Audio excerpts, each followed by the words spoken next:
One of the most enjoyable factors of playing Football Manager for me personally is to put together a squad to fit a certain style of play that I want to implement at a football club. And that is exactly something I did in my Creator Club series, which you can find a link just up here if you haven't watched it yet. And today I'm going to share my treble winning tactic with you.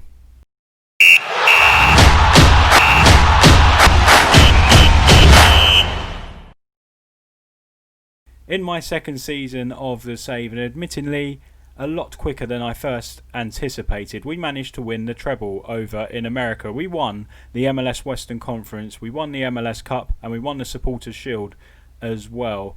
And we also won the Champions League the season after, but I won't gloat too much. So here is the tactic in action. Let's run through all the instructions, the formation and the players themselves. So here is the tactic. As you can see, it is a pretty standard 4-2-3-1 tiki-taka, which is a very popular way of playing in Football Manager. Now, I did start it up with a preset.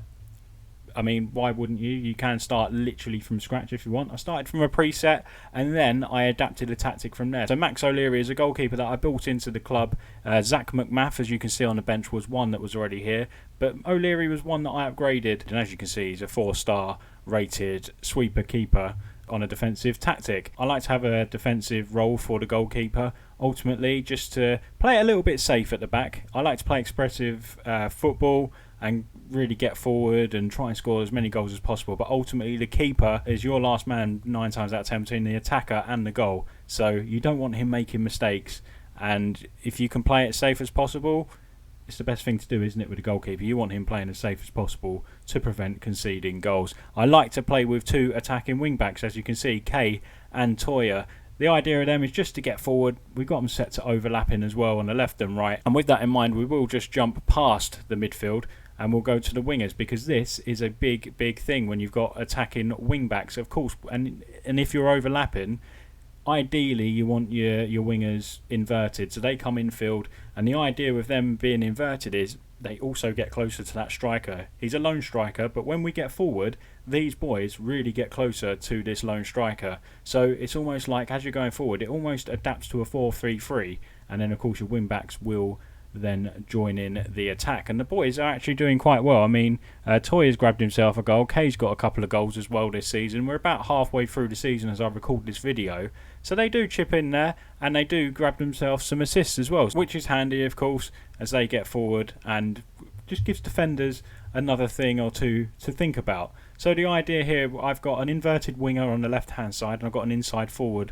on the right. Of course, the forward is going to get closer to the striker, but what will happen is, as we come forward, he will literally drag across here, getting into the box along with the inverted winger as well, and these boys here will just overlap nicely. Imagine this is the striker here where the orange outline shirt is. We're going to have possibly 4 or 5 players in the box attacking that, and that's just going to cause utter chaos for the defence to deal with. They won't know who to pick up, and I found that really works, especially in the MLS, because teams aren't fantastic in this division, but this will work as well within the Football League, the Premier League, in the top leagues. I've used it with Barcelona. I know Barcelona are a great successful team and they've got fantastic players, but it works pretty nicely with them as well. I'm not doing anything special with the centre backs. I've literally got them as central defenders on defensive mode.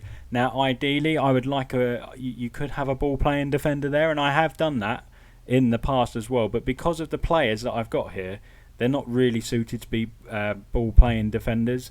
But I would probably prefer to have one ball playing defender if he had decent passing and vision attributes, because then you're going to distribute it to your playmakers and whatnot and get attacking and get attacks flowing. So ideally, if that was one upgrade I would make to this team, I would make one of these a ball playing defender if we had a defender that could play that role. Now into the midfield then, we've got a box-to-box midfielder, and this is important for me. We've got him on a support role. You can only play him as a support role as well. And the idea is, when we're defending, Kralak will bring himself back here. He'll cover these areas and help out the defence. Likewise, going forward, he'll come forward and help out in the attack. And he gets forward and bags some goals as well, usually. He's only got 1 this season. He has been out, Kralak, for a lot of this season, so we will give him that. But he does get himself forward in previous seasons when he's been fit and scores a few goals. And that is predominantly where we've played him. We have played him over here as well in a deep line playmaker role. But I have got players that can intertwine and switch things around when I want to, because we've got the capability to do that. All these players are pretty versatile in midfield. So Pozuelo can play there easily. Kralak can play as a deep line playmaker. It's all about your players at the end of the day, but these two are a great partnership. I've got a deep line playmaker. I like to play with at least one playmaker, which I'm pretty sure most people do.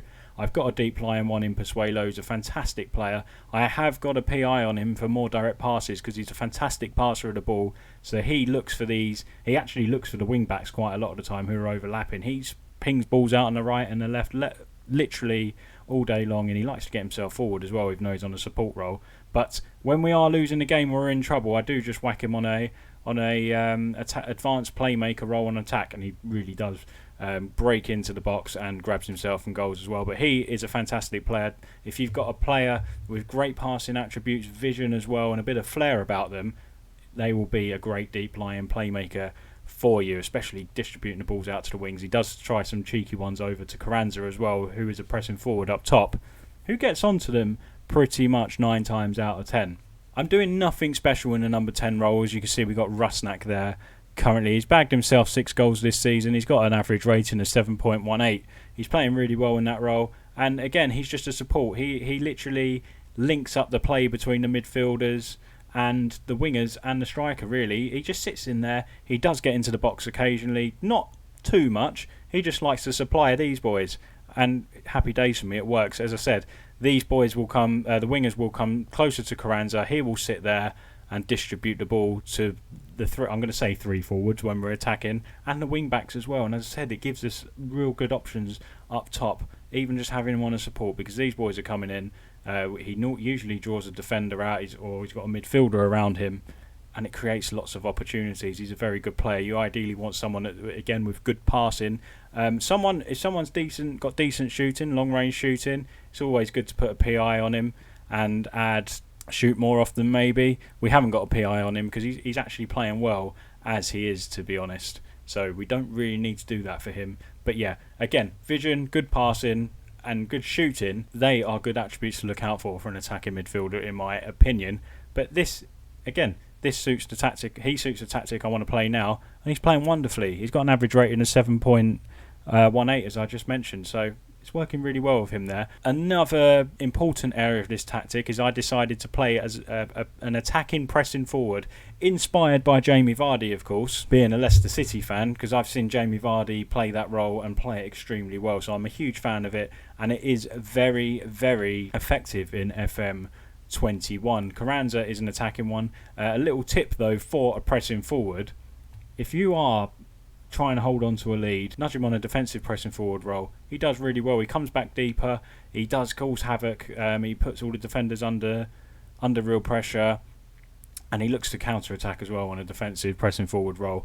They are very good. It's my favourite role for a forward in this game. It's effective. It has worked across all of my saves, and I highly recommend it. So they're the players. They're the different positions I'm playing, and let's have a look at the instructions themselves. So, as I mentioned, play out of defence, ideally a ball-playing defender. I haven't got the player to do that at the club at the minute. It's someone I'm on the lookout for, but at the minute we're doing rather well. We're top of the league again, so I'm not overly concerned. But in another team, I probably would look to play a ball-playing defender. With overlapping on the left and the right, we're not focusing the play down the left and the right, but we've got options. I'm just literally allowing the players to decide that for themselves. They're intelligent enough to have a look at the options and look for the right ball, whether it's down the left, right, or through the middle. Again, passing directness, standard. Nothing special with that. I'm not telling them to go long. I'm not telling them to keep it short. Standard. They can decide from themselves, and it allows us to mix it up a little bit so the opposition don't expect us to do the same thing over and over again. I'm playing with an extremely high tempo just because I like it. That's my style of football. Fast flowing football is exactly what I want to play, and we've got the calibre of players to do that.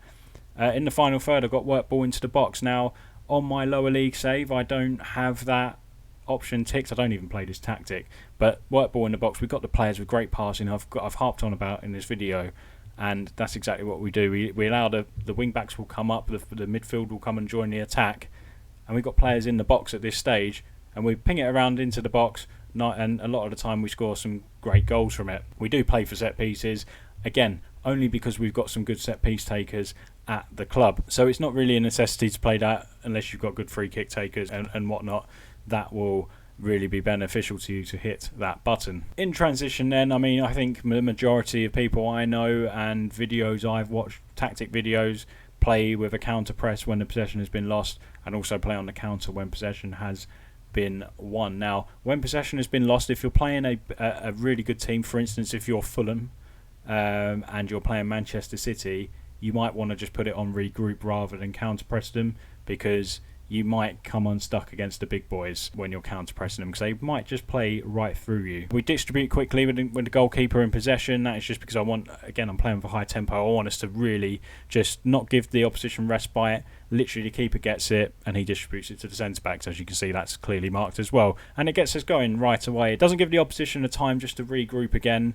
We just straight at them from the off. We don't give them any time to rest, and that's key. Just constantly at them. But of course, you have to have, if you're going to play that way, you're going to have a relatively fit and high stamina team to do that. Out of possession then, so we do play with a much higher line of engagement and a higher defensive line. I just like my boys playing on the edge up top. I want Carranza right on that last man and playing off the shoulder of the defenders, and it works a treat. And where we've got Pozuelo with the more direct passing, a lot of the times we score a lot of goals with Carranza just getting in behind, and it works perfectly. It's kind of like Drinkwater and Vardy's link up in the 2016 Leicester City title win. That's the only way I can describe that, and I'm always going to use that season as an example. Higher defensive line as well. I mean, you don't want to go too high because you're just going to allow people to get in behind, and that is really dangerous. Unless you've got a real good defence and a fast defence as well who can play an offside trap, that may work. I quite like playing with a higher defensive line just because it pushes them back a little bit further as well. We do come unstuck sometimes, but not a lot of the time.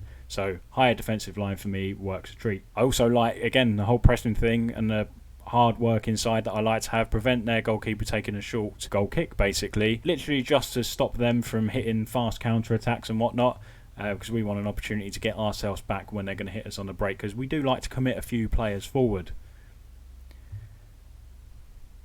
And of course, pressing intensity is set to extremely urgent, again, just to give the opposition no time on the ball whatsoever, because that is highly important. I also do spend a lot of time on opposition instructions as well, and when I see players with really good passing vision and whatnot, just make sure you press them all the time. Press, press, press. It is absolutely key for me. So with that in mind, let's have a look at the tactic in action. This right here is a prime example of the inverted winger and the inside forward getting close to that centre forward. Now, here is Sarabia. He is our inverted winger on the left. Look at him coming narrower on the ball as the ball is coming across to him. Look how narrow Thomas is as well. This is on the counter-attack as well that I should point out to you, but hence why they've got some players running back there. I think we just counter-attack them from a free kick. And look at Toya. He's really getting on the overlap here. He's sprinting down this wing to get on the overlap and try and support and get another body in this box. And let's see how this plays out. So Sarabia is here. He's in on goal and he slots it away nicely. And it's just nice to have an inverted winger coming narrow to finish that off. As I said, it is like having three forwards on the pitch, and that works nicely there on the counter-attack. Here's also another example of the wing-backs getting forward. So I have got Toya highlighted down here. He is our wing-back, and let's have a look at him getting forward. The only thing in his mind is getting forward. And look, Thomas is the inside forward, has played the ball back to Bussy. It doesn't stop Toya getting forward to get an extra body up there. And look, he's just running up there. He's supporting Thomas. Thomas has come inside there to join Carranza in the attack. Likewise, Sarabia. And Toya is in acres of space here because Thomas has managed to drag their left-back infield to give Toya all this space. And if you look at the other side of the pitch as well, Kay is also on his way to get round at the back post. So all of a sudden it's pretty much 1, 2, 3, 4, nearly 5 on 4 here. I know you've got the two players here about to come into the box, but he's keeping an eye on Rusnak, the attacking midfielder. So where he's on support and not in there, it's allowing us to keep some of their defensive players, keep an eye on this area, keeping them sitting here and not worrying about this. And look at that gap here. So I expect Sarabia to come into this area and Kay to be up here. So let's see where this ball ends up when Toya, and see what Toya does with it. He actually runs in the box here and he is offside, but that is the move that I'm trying to explain to you. We're getting plenty of players forward down the wings, and where the inside forward inverted wingers coming in narrow, it's making their back four quite compact and giving us so much space down the wings. It works a treat. Again, here is another example of Toya, the right wing back, getting forward. That is all that's in his mind. So if you have a look here, we do have a throw in here on the right hand side. Watch him throw it here. I think it's to Rusnak. Is that Rusnak? And the first thing in his mind is to get forward. Look at him sprinting down the line there. All of a sudden, we've got 4 players forward. Attacking wing backs is certainly the way to go, and it is really one of the keys in this treble winning tactic. And let's see how this plans out. So Toya receives the ball out on the right. We should now see Kay go forward. But if we look at other areas of the pitch that I have been talking about to you, the box-to-box midfielder, Kraylak's obviously been here because the ball has been back around our defence. So now Kraylak is busting the gut to get forward because he's the box-to-box midfielder. Deep playing playmaker here is Pozuelo. He's got acres of space. The ball finds him here. His immediate thoughts will be to look at the overlap from either Kay or Toya, or look at one of the inside forwards or inverted wingers or Carranza. It's just, we've just got such a fine balance in the team. In this case, Kay isn't doing what he should be. He's kind of hovering around at the edge of the box there. He should be busting the gut to get into this space. Eventually he does. The ball does reach the keeper. But again, look at these 3 forwards. They're essentially 3 forwards here. They're like 3 strikers. And again, 3 players in the box. Every time we get a ball in, we have 3 or 4 players in the box. And it works a treat. Again, if there's a mistake here, or if somebody misses the ball, if it's a low cross, someone's probably going to be there for a tap in, and 9 times out of 10 Kay will just run onto it and score a goal himself. This is another attacking example for us. So Toya has just given the ball to the inside forward Thomas. He's just going to run at the defender. All of a sudden they've got 5 at the back, because now they're very worried that our front 3 is very central and getting narrow, and they're going to be sitting around this 6-yard box when they can to score some goals, essentially. So Toya is bombing up here again. He gave the ball to Thomas. He's got himself up the wing. Here's the box-to-box midfielder in Kraylak. We had the ball back here, and Kraylak's now noticed and obviously seen that we're going forward. So he's going to bust a gut to get in and around the edge of this penalty box. Pozuelo's waiting here. So if the ball is cleared, he is here in acres of space to either distribute it to the overlapping K, or just ping it back into the box and find an easy pass to try and unlock the defence once again. And let's see what happens here. Thomas is in the box. He's lost the ball. He plays it to Kraylak. Rusnak on the ball. Pozuelo in a lot of space here. Is he going to pass or is he going to shoot? He finds Saravia. K is up high. Is up the pitch high. We nearly lost that, to be fair. But Saravia is in the box. And have we won a penalty? We haven't. And just have a look how quick we are when we win the ball. Now, it's a mistake from the goalkeeper from the goal kick. He pings it up. Our wing-back K wins the ball. But look how many players are just itching to get forward. They're all sprinting. Pozuelo, Kraylak, they're on support roles, obviously, so they're going to support the attack in this instance. Saravia, of course, is on attack, and he's going to come narrow as the inside inverted winger. Carranza's going to stay central, obviously. We've got Rusnak as the attacking midfielder on support. He's going to sit around here or try and get into the box with these 2 backing him up. And, of course, Thomas is going to come central as well. And we actually end up, of course, we don't get the ball across. But look how many players we have in the box by the time this ball's cleared. We've got 6 players here waiting for the cross from K. And I know the argument is if this ball gets overturned, which is highly unlikely in this box, that they can counter-attack us. But look, they've got so many players back because they're so worried about us that they've only got 1 up there anyway. And we've still got 2 players back. So I think what I'm trying to say to you is with this tactic, you just end up with so many players in the box looking to score a goal for you, and that is why it has been very successful, especially in this save in the MLS. And I highly recommend that you give it a go, and if you do, let me know how it works for you down in the comments. So that is my treble winning tactic that I used in the MLS. Please feel free to give it a go yourself as well. I would like to know how you get on with it, and let me know what league and what team you have used it with, and maybe the calibre of players that you've brought in to fit that tactic. But the idea of the video is not necessarily just to use that tactic. The idea is I wanted to tell you, just pick a tactic and a style that you want to play with, and just give it time and bring players in to suit that tactic, because you will see results, and that is where the scouting is very important as well to do that. So guys, if you did enjoy that video, I mean, it's new, I don't normally do tactic videos. I thought I'd give it a go for this one because it has been very successful for me. Make sure you leave a like on the video, subscribe to the channel as well for more Football Manager videos, and yeah, I hope to see you here on the channel again very soon. Thank you very much for watching, guys. Remember to let me know how you get on with your tactics down in the comment sections below. See you next time here on Reece FC. Bye bye.